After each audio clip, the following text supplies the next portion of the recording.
Bryony didn't know the man bleeding on her doorstep was the condemned Alpha King. She didn't know he'd escaped execution, fought through 20 guards, and tracked her across 3 cities based on a rumor and a prayer. And she definitely didn't know that the bargain she'd strike before dawn would cost her everything she'd built, and give her back everything she'd lost. All she knew was that her fingers were cramping, the candle was guttering, and if she didn't finish this gown by dawn, Master Voss would add another month to her contract. The needle moved through silk like a whisper, stitch after stitch, each one perfect, each one bringing her closer to freedom. 47 more days. She'd counted them so many times the number lived behind her eyelids. Bryony's workshop was a narrow room above the tailor shop, barely wide enough for her cot and sewing table. The walls pressed close, thick with the smell of dye and lanolin. A single window overlooked the alley where rats fought over scraps from the butcher next door. Not much of a view, but sometimes, on clear nights, she could see a sliver of moon between the rooftops, and that was enough. 26 years of survival had taught her to find beauty in small things. Her mother had reinforced that lesson, back when there was still laughter in their cottage, still warmth, still hope. Before the night, Mira Thorne walked into the forest and never came back. Bryony's hand faltered. She set down the needle, flexing her fingers to work out the ache. Don't think about her. Not tonight. The gown pooled across her lap, a cascade of midnight blue meant for some merchant's daughter. Pretty fabric. Expensive. The kind of silk that whispered secrets if you knew how to listen. Bryony did know. That was her curse. When she touched certain things, especially fabric, thread, anything woven, she could feel the truth buried in its fibers. Not memories exactly, more like echoes. The lies someone told while wearing a garment, the fear stitched into a rushed hem, the love sewn into a wedding dress. Most of the time, she blocked it out, built walls in her mind thick and high, the way her mother had taught her before disappearing. But some objects screamed so loud even walls couldn't keep them out. This gown was quiet, just silk and stitches, nothing more. She picked up the needle again.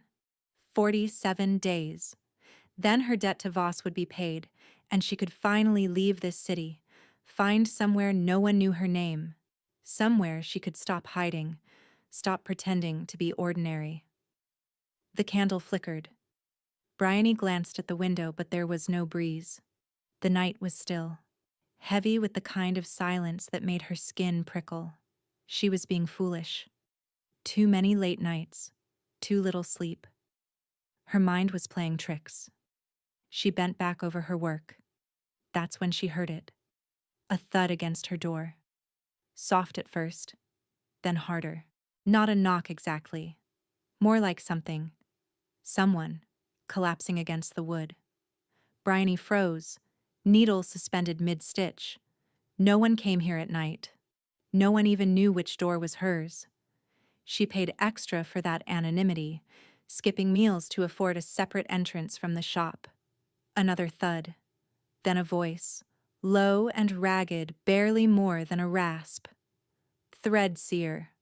I know you're there. Her blood turned to ice. No one had called her that in 8 years. Not since her mother vanished. Not since the night everything went wrong. Bryony didn't move, didn't breathe. Maybe she'd imagined it. Maybe the exhaustion had finally cracked something loose in her mind. Please. The voice again, weaker now. They're coming. I don't have much time. She should ignore it. Blow out the candle, crawl into bed, pretend she'd heard nothing. That was the safe choice, the smart choice. But something in that voice, the desperation wrapped around the word please, reminded her of another night, another door, another person begging for help. Her mother's face flashed through her memory. The last time Bryony had seen her, standing in the doorway of their cottage, telling 18-year-old Bryony to hide, to not come out no matter what she heard. Bryony had hidden. She'd stayed hidden. And her mother had never come back. The needle slipped from her fingers. Before she could stop herself, she was crossing to the door, her bare feet silent on the cold floorboards. She pressed her palm against the wood. Even through the barrier, she felt it. A pulse of truth so strong it nearly knocked her backward. Pain, desperation, and beneath both, something else. Innocence. Whoever was on the other side of this door believed with absolute certainty that they had done nothing wrong. Bryony slid back the bolt. The man collapsed inward, hitting the floor hard enough to rattle her sewing table. She caught a glimpse of dark hair matted with blood, broad shoulders wrapped in torn cloth, chains, actual chains, binding his wrists together. He looked up at her, and the breath stalled in her lungs. His eyes were gold. Not amber, not brown, but molten and luminous like coins heated in a forge. Predator's eyes. Alpha eyes, but it was the exhaustion in them that held her, the bone-deep weariness of someone who'd been fighting for so long they'd forgotten what peace felt like. "Close the door," he rasped. "They'll track my scent soon." Bryony should have screamed, should have shoved him back into the alley and barred the door forever. Instead, she stepped over him, peered into the darkness, saw nothing but shadows, and closed the door. "Who are you?" she demanded, whirling to face him. He'd managed to drag himself up against the wall, leaving a smear of blood on her floor. The chains clinked as he shifted, trying to find a position that didn't press against whatever wound was bleeding beneath his ribs. "Someone who needs your help." He studied her face with an intensity that made her want to step back. "You're younger than I expected. You're bloodier than I expected. Who told you about me?" "Your mother." The word hit her like a physical blow. Bryony grabbed the edge of her sewing table to steady herself. "My mother is dead." "No." His wolf-bright eyes held hers. "She's not." The room tilted. Bryony's grip tightened on the table until her knuckles went white. "You're lying." "Touch me." He lifted his chained hands toward her. "You'll know I'm telling the truth." She didn't want to touch him. Didn't want to feel whatever secrets were buried beneath his skin. But the word mother kept echoing through her skull, cracking open doors she'd sealed shut years ago. Bryony reached out with trembling fingers and pressed her palm against his forearm. The truth slammed into her. Images, feelings, flashes of certainty. A cell deep underground, a woman with dark hair like hers. Older now, but alive. Alive, alive. She yanked her hand back, gasping. "What did you see?" he asked quietly. "Who are you?" she whispered. The man's jaw flexed. When he spoke, each word landed like a stone dropped into still water. "My name is Soren Valeric, rightful Alpha King of the Northern Territories." He paused. "And in 6 days, they're going to execute me for a murder I didn't commit." Bryony stared at him, her mind refusing to process what she'd just heard. Soren Valeric. She knew that name. Everyone in the 5 territories knew that name. 3 weeks ago, the kingdom had erupted with the news. The Alpha King had poisoned his own father, seized power, and then been captured by loyalists before he could consolidate his stolen throne. The trial had been swift. The verdict was already decided. All that remained was the execution. "You killed King Matthias," Bryony said flatly. "The whole kingdom saw the evidence. The whole kingdom saw what they were meant to see." Soren's voice was steady, despite the blood still seeping through his makeshift bandage. "Fabricated letters, planted poison vials, testimony from witnesses who were paid or threatened." His amber gaze burned. "I loved my father. I would have died for him. Instead, I'm going to die because of him. Because someone wanted his throne and needed me out of the way." "Someone? Who?" "My uncle, Lord Aldrich Valeric." The name sent a chill down Bryony's spine. She'd heard of Lord Aldrich, the king's younger brother, always standing in the shadows, always watching. The kingdom had mourned when he'd tearfully testified against his own nephew, calling it the hardest thing he'd ever done. He seemed devastated at the trial, Bryony said slowly. He's an excellent performer. Soren's laugh was bitter, edged with pain. He's been planning this for years. Patient, methodical. He poisoned my father, framed me, and wept convincing tears while the council sentenced me to death. And you expect me to believe you because you already know I'm telling the truth. Soren held her gaze. You felt it when you touched me. That's your gift. You see truth. And I have nothing but truth to offer. Bryony's heart hammered against her ribs. He was right. When she'd touched him, she'd felt no deception, no hidden guilt. Just pain and desperation and the absolute certainty of innocence. But that didn't mean she should help him. What do you want from me? She asked. The evidence against me is physical. Letters I supposedly wrote, vials of poison found in my chambers, a dagger with my crest used to threaten a witness. Soren leaned forward, chains rattling. All of it was planted, fabricated, and you can prove it. By touching objects and telling you what I feel, no court would accept that as evidence.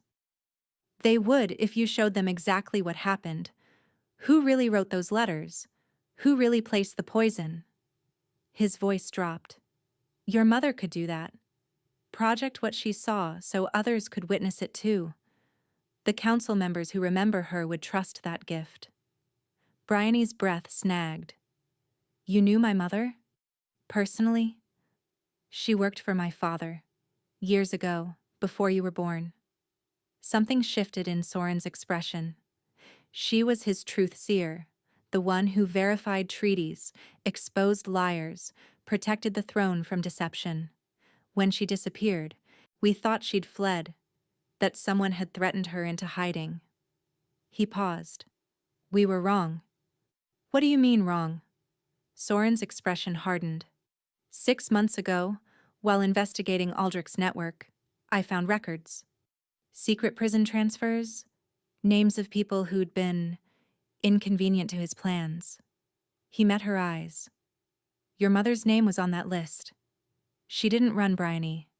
She was taken, and she's been Aldrich's prisoner ever since.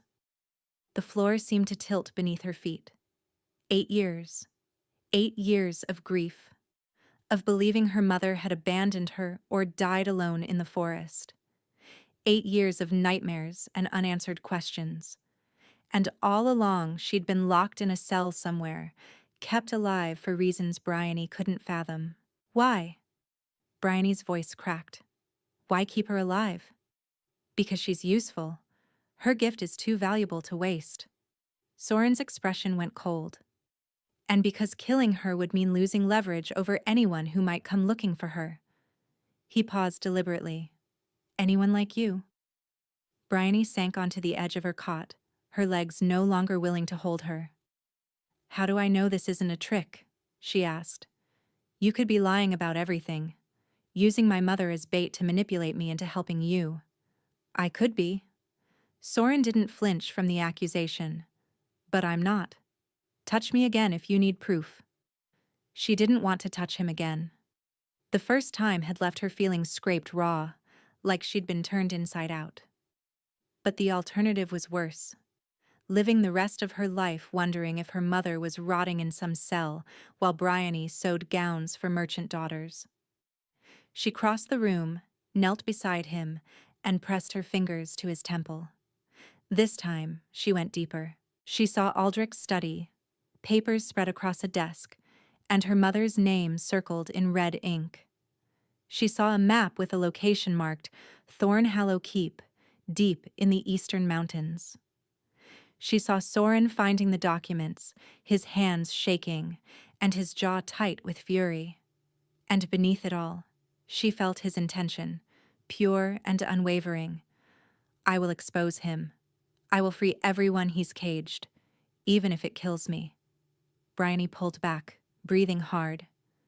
You were trying to save her, she whispered, before they arrested you. You were building a case against Aldrich. I was close. Too close. Soren's voice was heavy with regret. He moved faster than I anticipated. Killed my father before I could warn him, then framed me before I could expose the truth. And now you're supposed to die in 6 days. 5 now, technically. It's past midnight. Bryony almost laughed at the absurdity. Here she was, sitting on a blood-stained floor with an escaped convict, discussing execution timelines like they were negotiating delivery dates. "What exactly are you proposing?" she asked. "Come with me. 5 days. Help me read the fabricated evidence, prove my innocence, expose Aldrich's conspiracy." Soren held her gaze. "In return, I'll help you find your mother. Once I reclaim my throne, I'll have the resources to tear Thornhallow apart stone by stone if necessary." "And if you fail? If Aldrich catches us both?" "Then we die together, instead of separately." The corner of his mouth twitched grimly. Not the most inspiring pitch, I admit. No, it wasn't. But Bryony thought about 47 days of stitching silk while her mother suffered. Thought about the rest of her life. Always running, always hiding, never knowing the truth. "I want more than a promise," she said. "I want a binding oath." Soren's eyebrows rose. "A blood oath? Those are permanent." "I know what they are." Her mother had explained them once, long ago.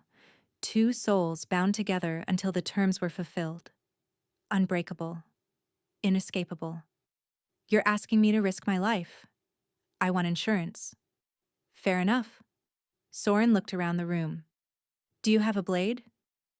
Bryony retrieved her sharpest needle, the one she used for leatherwork. "It would have to do." She heated it in the candle flame, watching the metal glow orange, then knelt beside him again. Their eyes met, and something passed between them, an understanding that went beyond words. "I, Soren Valeric, swear to help Bryony Thorn locate and free her mother, Mira Thorn, in exchange for her assistance in proving my innocence." He held out his palm. "By blood and bond, I am bound." Bryony pressed the needle into his skin. A bead of crimson welled up, dark in the candlelight. Then she did the same to her own palm, wincing at the sharp sting. "I, Bryony Thorn, swear to use my gift to reveal the truth of Soren Valeric's accusation." She pressed her bleeding palm against his. "By blood and bond, I am bound." The moment their blood mingled, something snapped into place. It wasn't painful. It was worse than pain. It was recognition, deep and primal, like her soul had been waiting for this contact her entire life without knowing it. Heat flooded through her, starting where their palms touched and spreading outward until her whole body thrummed with awareness. Soren's eyes widened. His breath caught. He felt it too. "What?" Bryony tried to pull away, but her hand wouldn't cooperate. "What is that?" "The oath," Soren said, but his voice was strained, uncertain. "It's just the oath settling." They both knew he was lying. When their hands finally separated, the absence of contact felt like losing something vital. Bryony pressed her bleeding palm against her chest, trying to steady her racing heart. Neither of them spoke about what had just happened, but something had changed between them. Something neither of them was ready to name. They left before dawn. Soren knew hidden routes through the city, paths that wound through cellars and sewers and abandoned buildings. His wounds had stopped bleeding, though Bryony suspected that had more to do with his wolf healing than her clumsy bandaging. She'd packed light. Her mother's comb, a change of clothes, the leather needle that still carried traces of their blood. Everything else she left behind without a second glance. The workshop had never been home. Just a cage with better lighting. The city fell away as the sun rose. They emerged from a drainage tunnel into a forest so dense the light turned green and gold, filtered through a canopy that seemed to breathe. "Where are we going?" Bryony asked. "A safe house. 3 hours walk." Soren moved through the underbrush with a predator's grace, barely disturbing the leaves. People loyal to me have been gathering there since my arrest. They're few, but they're trusted. How few? A handful of loyal fighters. My brother leads them. Bryony nearly stopped walking. A handful against the Lord Regent and his entire army? A handful who would die before betraying me. Soren glanced back at her. Quality over quantity. They walked in silence after that. Bryony focused on keeping pace, on not tripping over roots, on ignoring the strange awareness that pulsed between them with every step. The bond, the one they weren't discussing, hummed beneath her skin like a second heartbeat. The deeper they traveled, the older the trees became. Trunks wider than cottages, bark grooved with centuries of growth. Bryony had never seen anything like it. The air tasted different here, cleaner, wilder, carrying the scent of pine and something else, something that made the wolf part of Soren's heritage feel less like legend and more like truth. Twice she caught movement in the underbrush, eyes watching, then vanishing. Wolves, she realized. Real ones. They weren't threatening, just observing, escorting. They know you, she said quietly. They know their king. Soren's voice held no arrogance, only weariness. Whether I deserve the title anymore, that's another question. She found herself watching him without meaning to. The way his shoulders moved, the tension he carried even when walking, the glimpses of dried blood beneath his torn shirt. You should rest, she said finally. You're still injured. I'll rest when we arrive. He didn't slow down. 3 hours became 4. The forest grew wilder, the paths less visible. Finally, Soren stopped at what looked like a solid wall of thorns and ivy. He pressed his palm against a hidden stone, and the wall swung inward. Beyond it lay a ravine, and nestled inside that ravine was a structure Bryony hadn't expected. A keep, small but fortified, its walls grown over with moss and camouflage until it seemed like part of the forest itself. Welcome to Grey Mist Hold, Soren said. People emerged as they crossed the bridge, a woman with close-cropped silver hair and a scar across her throat, a young man barely older than Bryony with ink-stained fingers, twin girls carrying bows nearly as tall as they were. And at the entrance, arms crossed, expression unreadable, stood a man who looked enough like Soren to be his brother. You're late, the man said, and you brought company. Calum, this is Bryony Thorne. Soren's hand brushed the small of her back, a gesture so brief she might have imagined it. She's going to help us destroy our uncle. Calum's dark eyes swept over Bryony, assessing, weighing. Mira's daughter? He asked quietly. Bryony's heart clenched. You knew my mother? I knew her. Something flickered across Calum's face, gone too fast to read. You look just like her. He turned and walked inside without another word. The evidence was laid out on a table in Grey Mist's war room. Bryony stared at the objects, feeling their pull even from across the room. 3 letters supposedly written in Soren's hand. A vial that had contained the poison used to kill King Matthias. A dagger with the Valeric crest, allegedly used to threaten a witness into silence. Take your time. Soren stood beside her, close enough that she could feel his warmth. And if you need to stop, I won't need to stop. She said it with more confidence than she felt. The others had gathered around the edges of the room, watching her like she was either their salvation or their destruction. Calum leaned against the wall with his arms crossed. The silver-haired woman, Nyx, rested her hand on a sword hilt. The ink-stained young man, Harlan, held parchment ready to record whatever Bryony revealed. Bryony reached for the first letter. The moment her fingers touched the paper, the world dissolved. A study. Dark wood paneling. The smell of tobacco and something sour, like fear sweat. A man sits at a desk. Not Soren, older, with silver threaded through dark hair and eyes like chips of obsidian. Aldrich. He's practicing, dipping a quill, copying strokes from a sample of Soren's handwriting, over and over until the forgery is perfect. The council will never question it, he murmurs to himself. My nephew's hand, my nephew's words, my nephew's death warrant. He laughs softly. The sound makes Bryony's skin crawl. She gasped, dropping the letter. Her knees buckled, but Soren caught her elbow, steadying her. What did you see? His voice was urgent but controlled. Aldrich. He wrote it himself. Bryony's words came out shaky. Practiced copying your handwriting until he got it right. I saw his study, the desk, everything. Harlan's quill scratched furiously across parchment. Nix exchanged a look with Calum. Can you see where the study is? Calum asked. Describe it precisely? I can try. Bryony reached for the letter again, bracing herself for the impact.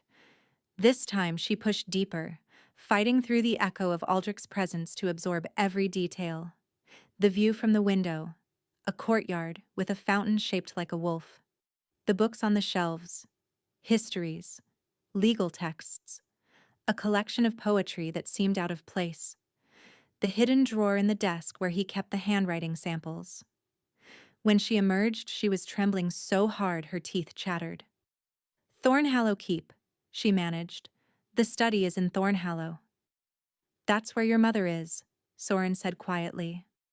Bryony nodded, unable to speak. He guided her to a chair, crouching beside her with unexpected gentleness. You don't have to do the others today. We can wait. No.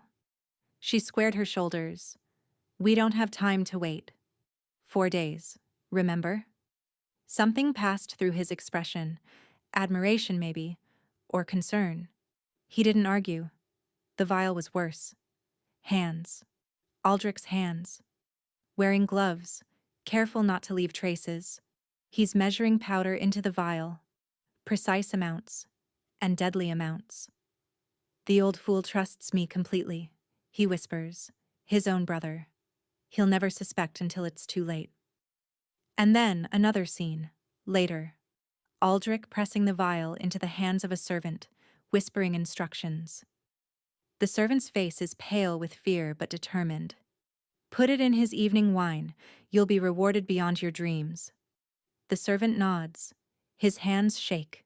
Bryony came out of the vision gagging. Soren pressed a cup of water into her hands, and she drank greedily, trying to wash the taste of betrayal from her mouth. He paid a servant, she said hoarsely. I saw the face. Young, pale, a scar on his chin. Rylan, Calum said, his voice flat. One of the kitchen boys. He disappeared the day after the king's death. Disappeared or was disappeared? Nix asked. Does it matter? He's likely dead either way. Aldrich doesn't leave loose ends. Bryony set down the cup. One object remained. The dagger. You don't have to, Soren said. Yes, I do. She picked up the dagger. Night. A bedroom.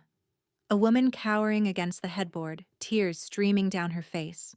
You'll tell the council what I tell you to tell them. Aldrich's voice, cold as winter stone. You'll say you saw Soren threaten you with this blade. You'll describe his rage, his threats, and his instability. Please. The woman is sobbing. Please, I don't want... What you want is irrelevant. He presses the blade to her throat. What matters is what you'll do. And you'll do exactly as I say, or I'll visit your daughter next.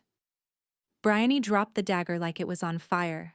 She bent double, retching, her whole body shaking. Hands caught her shoulders, held her steady.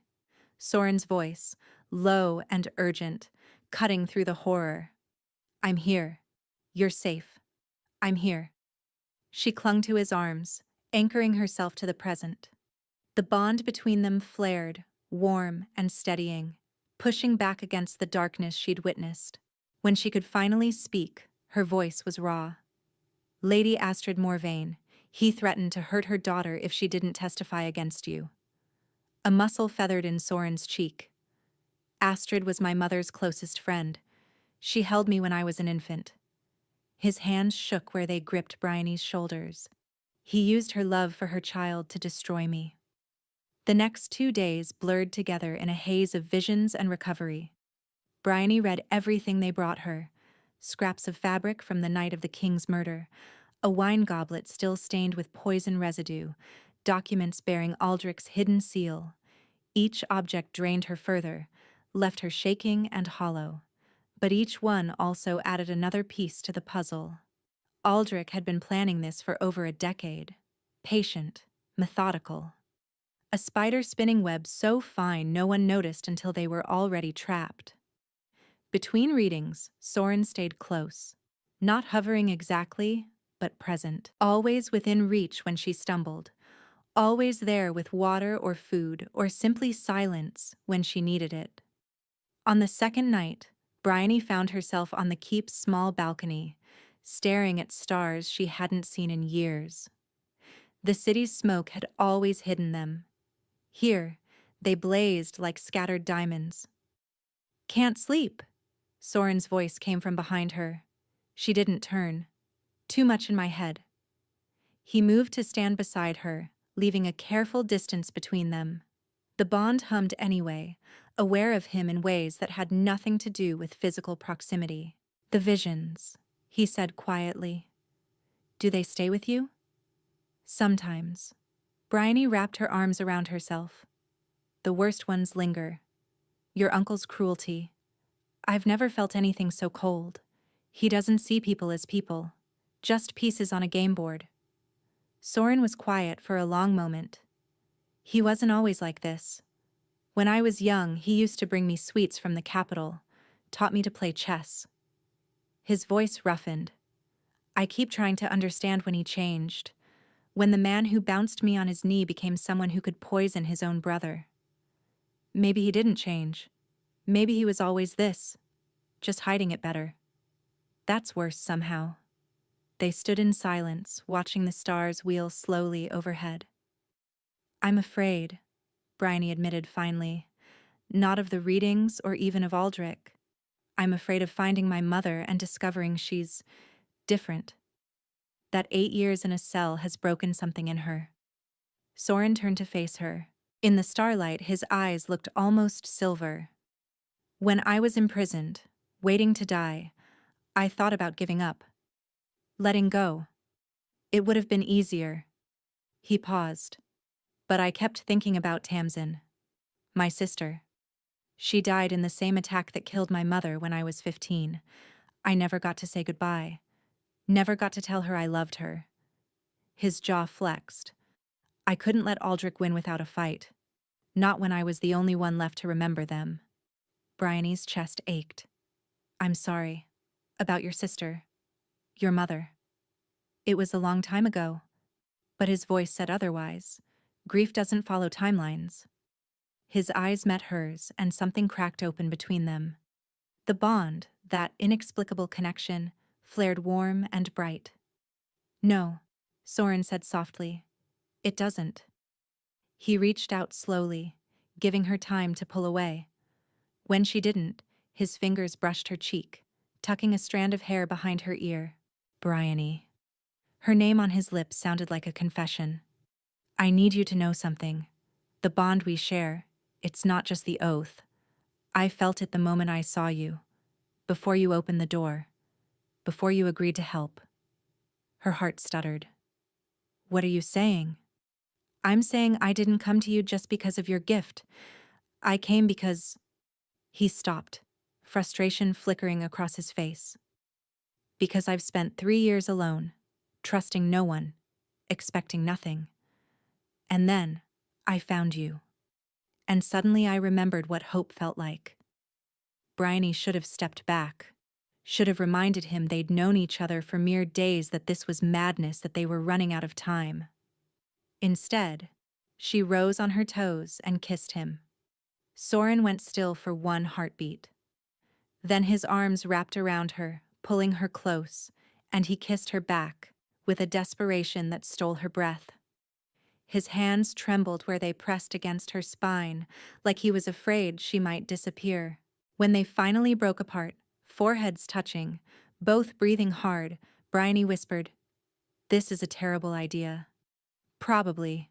His voice was rough. "Tell me to stop and I will." She should have told him to stop. "Don't stop," she said instead. "Not yet." He kissed her again, softer this time, a promise wrapped in warmth. And somewhere in the darkness, the bond between them settled deeper, weaving itself into something neither of them could undo.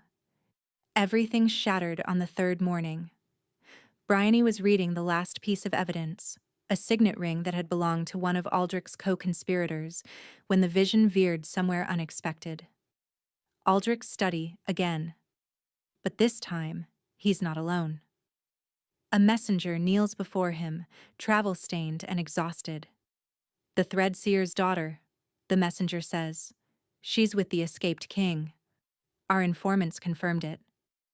Aldrich's expression doesn't change, but something cold settles behind his eyes. "Where?" "Grey Mist Hold. The old wolf sanctuary." "Of course." Aldrich stands, moving to the window. "My nephew always did have a weakness for lost causes." He pauses. "Send word to Captain Vaughn. I want 50 men surrounding that hold by nightfall. No one leaves alive." The messenger hesitates. "And the king?" "Bring me his head. I'll display it at his father's tomb." Aldrich's voice is ice. "As for the Threadseer's daughter, she might still be useful. Take her alive if possible. Dead if necessary." Bryony tore herself out of the vision so violently she knocked over her chair. "They know!" she gasped. "Aldrich knows we're here. He's sending soldiers. 50 of them. They'll be here by nightfall." The room erupted into chaos. Soren was at her side instantly, steadying her with hands that shook slightly. "Are you certain? Nightfall tonight?" "I saw it. The messenger. The orders. Everything." Bryony gripped his arms. "Soren, he wants you dead. But me, he wants me alive. He knows what I can do." "Then we leave now." Caleb was already moving, grabbing weapons from the wall. "We can't defend against 50 with so few." "Leave for where?" Nyx demanded. "Everywhere we go, he'll follow. He has the entire kingdom's resources." "Not everywhere." Soren's voice cut through the panic. "Thornhallow Keep." Everyone went silent. "You want to walk into his stronghold?" Caleb stared at his brother like he'd lost his mind. "That's suicide." "It's the last place he'll expect us to go. His soldiers are coming here. That means Thornhallow's defenses will be reduced." Soren's teeth clenched. "And Bryony's mother is there, along with evidence he hasn't had time to destroy. We don't even know the layout." "I do." Bryony's voice was hoarse but steady. "I've seen it. Through the visions. I know where Aldrich's study is. I know where he keeps prisoners." She met Soren's eyes. "I know where my mother is." Caleb opened his mouth to argue, but Soren cut him off. "This isn't a debate. We move in 1 hour." He looked around the room. "Anyone who wants to stay behind has that right. I won't order anyone to die for me." No one moved. "Well," Nyx said dryly, drawing her sword to check the blade. "I've always wanted to see Thornhallow. Heard the gardens are lovely." Despite everything, Bryony almost laughed. Soren pulled her aside while the others prepared, his hands framing her face with desperate gentleness. "If something goes wrong, it won't. If it does," he pressed, "I need you to run. Find somewhere safe. Don't try to save me." "That's not how this works." Bryony covered his hands with hers. "We made an oath, remember? Blood and bond. We do this together or not at all. You're the most stubborn person I've ever met. You should see me when I'm actually trying." He kissed her hard, like he was memorizing the shape of her mouth. When he pulled back, his eyes were blazing. "Together then," he said. "Together." They reached Thornhallow as the sun began to set. The keep rose from the mountainside like a black tooth, all sharp angles and narrow windows. Torches flickered along the walls, but Bryony counted fewer guards than she'd expected. Soren had been right. Aldrich had sent his forces to Grey Mist. There, Bryony pointed to a section of wall obscured by overgrown ivy. Service entrance. It leads to the kitchens. You're certain? Caleb asked. I've walked through it a dozen times in visions. Trust me. They left the horses in a ravine and approached on foot, moving in pairs through the gathering darkness. Nyx took point, her movements silent as shadow. The twins, Kira and Isla, covered their rear with arrows nocked and ready. The service door was unlocked, a mistake born of complacency. Inside, the keep smelled of smoke and stone and something else, something sour that made Bryony's stomach turn. The corridors were narrow, designed for servants to move unseen. Perfect for their purposes. Prisoners are held 3 levels down, Bryony whispered. Aldrich's study is in the east wing, 2nd floor. Soren nodded. We split up. Caleb, take Nyx and the twins. Get to the study. Find every document you can. Ledgers, letters, anything that proves the conspiracy. Harlan, you're with them. Copy what can't be carried. And you? Caleb asked. Bryony and I free her mother. You should take more people. No. Soren's voice was final. If something goes wrong, I need you to get the evidence out. Expose Aldrich even if I don't survive. That's what matters. Caleb looked like he wanted to argue, but he swallowed it down. Don't die, little brother. Wasn't planning on it. They split at the next junction. Bryony led Soren deeper into the keep, following paths she'd memorized from other people's memories. The irony wasn't lost on her. She was navigating a place she'd never physically been, guided by ghosts of moments she'd stolen from objects. The prison level was colder, damper. Torches burned at longer intervals here, leaving pools of shadow between. 3rd cell on the left, Bryony breathed. Soren moved ahead, checking corners, clearing the path. They encountered only one guard, who Soren dispatched with brutal efficiency before the man could raise an alarm. The cell door was iron, old and rusted but solid. Soren examined the lock. I can break it, but it'll be loud. Do it. He braced himself and kicked. Once. Twice. On the 3rd strike, the lock shattered. The door swung open. And there, huddled in the corner of a cell that smelled of despair and neglect, was a woman with dark hair streaked with gray and eyes that Bryony saw every time she looked in a mirror. Mama, Bryony whispered. Mira Thorne lifted her head. For one endless moment, she stared at her daughter like she was seeing a ghost. Then her face crumpled, and she began to weep. Bryony ran to her mother, dropping to her knees on the filthy stone floor. Mama, it's me. It's Bryony. I'm here. Mira's hands, thin and trembling, reached out to cup her daughter's face. My girl. My brave, beautiful girl. Her voice was a rasp, ruined by years of disuse. You shouldn't have come. He'll kill you. He'll have to go through me first, Soren said quietly. He crouched beside them, his expression gentle despite the urgency. Lady Mira, can you walk? Mira's eyes found him, and recognition flickered. The prince. No, the king now. Matthias is dead. Yes. Soren's teeth clenched. My uncle killed him. You know this. I know many things. Mira struggled to rise, and Bryony helped her, alarmed at how light her mother had become. He made me read objects, for years, ferreting out enemies, exposing secrets. I refused at first. Then he threatened you. Her eyes met Bryony's. He said he'd find you if I didn't cooperate. I believed him. It doesn't matter now. Bryony's voice cracked. We're getting you out. They moved quickly, Bryony supporting her mother's weight, Soren clearing the path ahead. They made it up 2 levels before the alarm bells started ringing. Faster, Soren urged.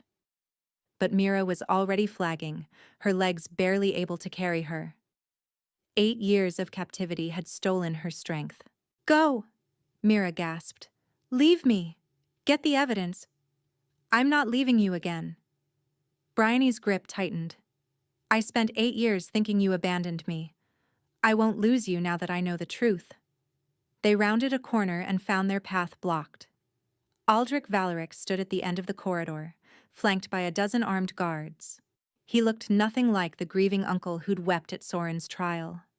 His face was carved from ice, his dark eyes calculating. "Nephew!" His voice echoed off stone walls. "I should have known you'd come here. Sentimental to the last." Soren pushed Bryony and Mira behind him. "It's over, Aldrich. We have your documents, your letters, every shred of evidence you thought was hidden." "Do you?" Aldrich seemed almost amused. "And what will you do with them? Present them to a council that already believes you're a murderer? Wave papers and expect justice?" He shook his head slowly. "The game is already won, boy. It was won the moment I put poison in your father's wine. You'll hang for what you've done. I think not." Aldrich drew his sword and his guards advanced. "Kill the king. Take the women alive. For now." The corridor exploded into violence. Soren fought like a man possessed, his blade singing through the air, taking down 3 guards before the others could react. But there were too many. For every one he cut down, 2 more pressed forward. Bryony pulled her mother into an alcove, searching desperately for anything she could use as a weapon. Her fingers closed around a fallen torch. When a guard lunged for them, she swung it hard, catching him across the face. He screamed and staggered back, and she hit him again and again until he stopped moving. "Bryony." Soren's voice strained. She looked up to see him surrounded, bleeding from a cut on his arm, still fighting but overwhelmed. Aldrich watched from a safe distance, a thin smile on his lips. And suddenly Bryony understood. Aldrich didn't intend to fight. He was going to let his guards tire Soren out, then execute him like a trophy. "No," she breathed. She grabbed her mother's hand and felt the bond flare. "Show them," Mira's voice whispered in her mind, sudden and clear. "I never taught you, but you have the gift. Project what you've seen. Make them witness the truth. I don't know how." "Yes, you do." The bond opened it.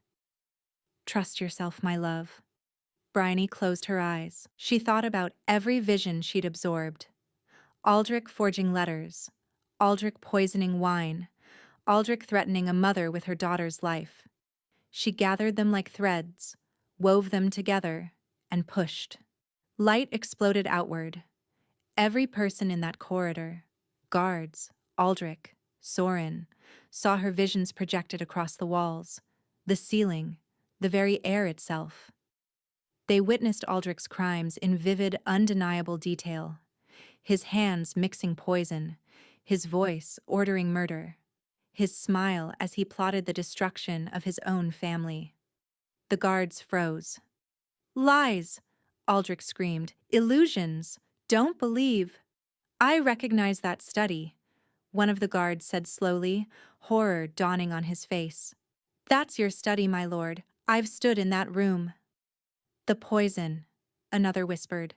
"I carried that vial. You told me it was medicine for the king." The guards turned on Aldrich. He tried to run, but Soren was faster. He tackled his uncle to the ground, pinning him with a knee to the spine. "It's over," Soren said, breathing hard. "By the authority of the throne you tried to steal, I'm placing you under arrest for treason, murder, and conspiracy." Aldrich's face twisted with rage. "You can't. The council? The council will see every vision she just showed, every crime, every lie." Soren's voice was ice. "And then they'll watch you hang." The trial lasted 3 days. Bryony projected her visions for the council, one by one, each piece of evidence accompanied by testimony from guards who'd witnessed Aldrich's orders, servants who'd been threatened into silence, nobles who'd suspected but feared to speak. When it ended, the verdict was unanimous. Aldrich Valeric was sentenced to death for the murder of King Matthias and the attempted murder of King Soren. He would hang at dawn. Bryony didn't attend the execution. Neither did her mother. They spent that morning in the castle gardens, walking among flowers Mira had only dreamed about during her captivity. The early light turned everything gold, and for the first time in 8 years, Mira's face held something like peace. They paused beside a fountain, water cascading over stones worn smooth by time. Mira sat on the edge, trailing her fingers through the water like she was relearning what freedom felt like. "I used to dream about this," she said softly. "Simple things. Sunlight. Fresh air. Your face." Her voice cracked. "I held on to those dreams so tightly, Bryony. They were the only things that kept me sane. You're stronger than anyone I've ever known." "No." Mira shook her head. "I'm just stubborn. Your father used to say it was my worst quality." A sad smile crossed her face. He was probably right. "You've grown so much," Mira continued, her hand clasped in Bryony's. "The last time I saw you, you barely reached my shoulder. The last time you saw me, I didn't know who I was. You knew." Mira stopped walking, turning to face her daughter. "You've always known, deep down. You were just afraid to embrace it." She touched Bryony's cheek. "I'm so sorry I wasn't there to guide you, to help you understand your gift. You're here now." Mira's eyes glistened. "Yes, thanks to you." They held each other for a long moment, letting years of grief and separation slowly unknot. Later, Soren found Bryony on the balcony where they'd shared their first kiss. He moved to stand beside her, close enough that their shoulders touched. "It's done," he said quietly. "Aldrich is dead. The council has confirmed my reinstatement as king. How does it feel?" "Hollow." He stared out at the mountains.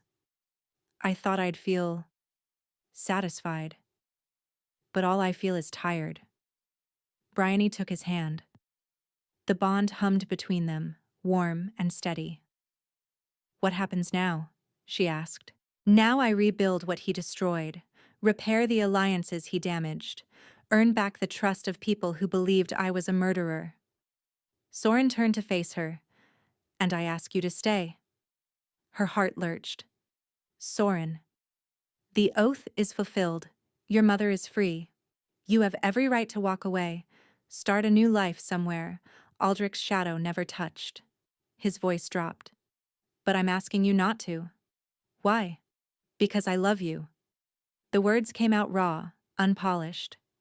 "Because you make me believe I can be more than just a king. Because the thought of watching you leave feels worse than anything Aldrich could have done to me." He lifted her hand to his lips, pressing a kiss to her knuckles. "Stay. Not because of duty or obligation. Stay because you want to." Bryony looked at him. The exhaustion in his eyes, the hope he couldn't quite hide, the way his hand trembled slightly in hers. She thought about the life she'd imagined. Small, safe, invisible. Then she thought about this. A man who saw her clearly, a mother restored, a kingdom that needed healing. "I'll stay," she said. Soren's breath rushed out. "You're sure?" "Ask me again tomorrow." She smiled. "I'll give you the same answer." He kissed her then, slow and deep, and the bond between them blazed like sunrise. 3 months later, the bonding ceremony was held at twilight, when the sky turned from gold to violet, and the first stars began to emerge. Bryony wore deep green silk, a color that reminded her of forest light, of hope growing in unexpected places. Mira stood beside her, eyes bright with tears, hands steady as she arranged her daughter's hair. "Your father would have loved this," Mira whispered. "He always said you'd find your way to something extraordinary." "He was talking about my gift. He was talking about you." The ceremony was simple. No grand cathedral, no thousands of witnesses. Just the inner courtyard of Greymist Hold, the same place where Bryony had first arrived as a stranger. Caleb stood as Soren's witness. Nyx and the twins watched from the edges, pretending their eyes weren't wet. Soren met Bryony at the altar, his eyes glowing in the fading light. When he took her hands, the bond between them sang. "I choose you," he said, his voice carrying across the courtyard. "Not for duty, not for alliance. I choose you because you're the bravest person I've ever known. Because you looked at a condemned man bleeding on your doorstep and decided he was worth saving." Bryony's throat tightened. "I choose you because you saw who I was when I'd forgotten. Because you gave me a choice when you could have demanded obedience." She squeezed his hands. "Because you feel like home." The Oathkeeper bound their wrists with silk the color of midnight. "Blood of my blood," Soren said. "Bond of my bond," Bryony answered. When they kissed, the bond flared bright enough to see, a ribbon of light wrapping around them both. The celebration lasted until dawn. Bryony danced with her mother, with Kyloam, with Nyx, with anyone who asked. But her eyes kept finding Soren across the crowded courtyard, and his kept finding hers. Later, much later, they stood on the balcony together, watching the stars wheel overhead. "No regrets?" Soren asked, his arms wrapped around her from behind. "Ask me in 50 years." He laughed softly, the sound rumbling through her. "I'm holding you to that." Bryony closed her eyes, leaning into his warmth. She thought about the woman she'd been 3 months ago, hunched over silk in a cramped room, counting down days to a freedom that would have been empty. She hadn't known, that night, that everything was about to change. Hadn't known that letting a stranger bleed on her floor would lead her here. Loved, chosen, finally home. He'd asked for sanctuary. She'd given him everything. And he'd given her back the world. Fair bargain, she thought as sleep claimed her. Fair trade indeed.